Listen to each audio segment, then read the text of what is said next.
vyo kurwanya ihonyabwoko igisata ca Swede ryaratanze icegeranyo ku bijanye n'ijambo umukuru w'igihugu c'Uburundi yashikirije muri provinsi ya Kirundo, aho yishuye ku kibazo bamubajije kijanye no kwibuka abahitanywe n'ihonyabwoko ryakorewe abatutsi 1993.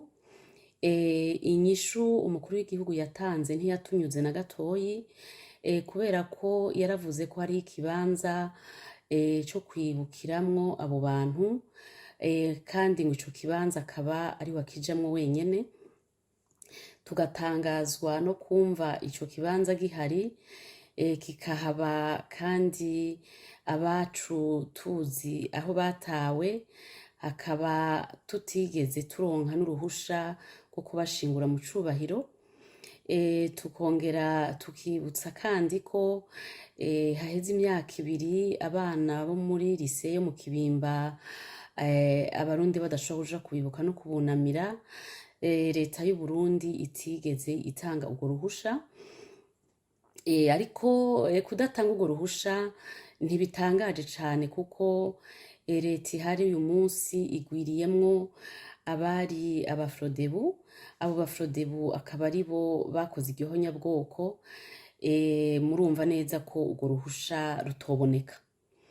Ariko iri shirahamwe ryacu aho rihagaze riravuga riti ukuri, ubutungane nivyo bintu vyonyene bishobora gutuma ibibazo bihari biva mu nzira. Uwakoze ihonyabwoko akaja imbere y'ubutungane agahanwa, bibaye ngombwa akanashikira abo yiciye, bakagiriranira ikigongwe. Ivyo bita ukuri n'ukurekuriranira bikoreshwa mu mvugo, bigakoreshwa ahubwo cane cane mu ngiro.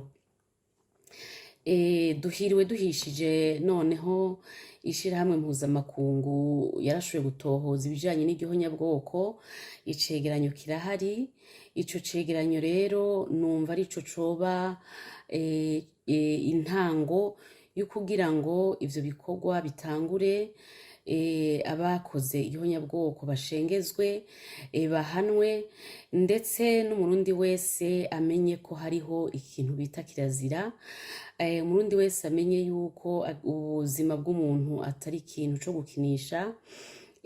Rero twebwe muri iri shirahamwe ryacu, ukuri no kurekuriranira, ukuri n'ubutungane nivyo twokwita ingingo ngenderwako. Hanyuma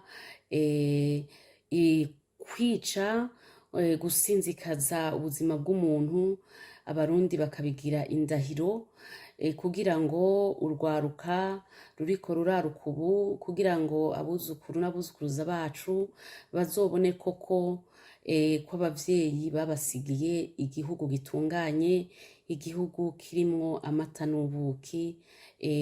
Ivyo nivyo iri shirahamwe ryacu ryipfuza kandi rishaka ko abarundi benshi bobitahura, bikazana ubumwe burama.